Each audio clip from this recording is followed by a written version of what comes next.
Hello friends, आपका Roy सिक्खू YouTube channel में आपका स्वागत है। आज मैं आपके लिए फिर से अनोखी कहानी लेकर आई हूँ। कहानी है इस भक्त की। भक्ति के आगे हार गए श्री राम, खुद भगवान को लेनी पड़ी ऐसी प्रतिज्ञा। रामायण में ऐसी प्रेरक, रोचक और भक्तिपूर्ण कहानियों को समेटे हैं जिन्हें जरूर सुनना चाहिए। इन्हीं में से एक रोचक कहानी प्रभु श्री राम के अनन्य भक्त जाम्बवान जी की है। जाम्बवान जी ब्रह्मा के अंश अवतार माने जाते हैं। भगवान की आराधना, सेवा और सहायता करने के भाव से ही उन्होंने जाम्बवान के नाम से रक्ष रूप में अवतार लिया था। दरअसल रक्ष के रूप में अवतार लेने का कारण था कि उन्होंने रावण को वरदान दे दिया था कि उसकी मृत्यु नर, वानर आदि के अतिरिक्त किसी देवता आदि से न हो। इसलिए उन्होंने सोचा कि अब रक्ष रूप में रहकर श्री राम जी की सहायता करेंगे। भगवान के रामावतार काल में वे श्री राम के प्रधानमंत्री बने रहे। रावण द्वारा सीता जी के हरण के बाद उनकी खोज करने में वे हनुमान जी के साथ रहे। जब समुद्र पार जाने की किसी की हिम्मत नहीं पड़ रही थी तो जाम्बवान ने ही हनुमान जी को उनकी शक्ति का स्मरण कराया और बताया कि उन्हें लंका जाकर क्या करना है। समय समय पर उचित सलाह देने के साथ ही उन्होंने लंका में युद्ध किया और बहुत से राक्षसों का संहार किया।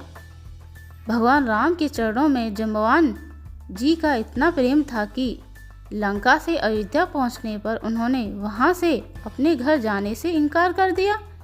उनकी जिद थी कि उनके चरणों को छोड़कर वे कहीं नहीं जाएंगे। जब उन्होंने प्रभु श्री राम के द्वापर युग में आकर दर्शन देने की प्रतिज्ञा ले ली, तभी उन्होंने अपनी जिद छोड़ी। घर आकर वे दिन रात भगवान का ही चिंतन मनन करते रहे। द्वापर युग में श्री कृष्ण का अवतार हुआ। उसी समय द्वारका के एक यदुवंशी सत्राजीत ने सूर्य की उपासना करके शिवायंतक मणि प्राप्त की। एक दिन उस मणि को पहनकर सत्राजीत का छोटा भाई प्रसेन जंगल गया, जहां एक सिंह ने उसे मार कर मणि छीन ली। बाद में दक्षराज जामवन ने सिंह को मारकर वही मणि प्राप्त कर ली। इधर द्वारका में यह बात फैल गई कि श्री कृष्ण उस दिव्य मणि को चाहते थे और उन्होंने प्रसेन को मारकर मणि को ले लिया होगा। बस इसी बात पर मणि की खोज करने वे निकल पड़े। जब भगवान जावन के घर पहुंचे तो देखा एक बालक पालने में मणि से खेलते हुए झूल रहा है।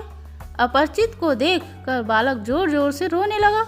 श्री कृष्ण मणि को निहारने लगे और हाय चिल्ला उठे। भगवान को इस रूप में देखकर जामुन नहीं पहचान सके। दोनों के बीच 27 दिन तक का भयंकर युद्ध चला, पर कोई हार नहीं माना।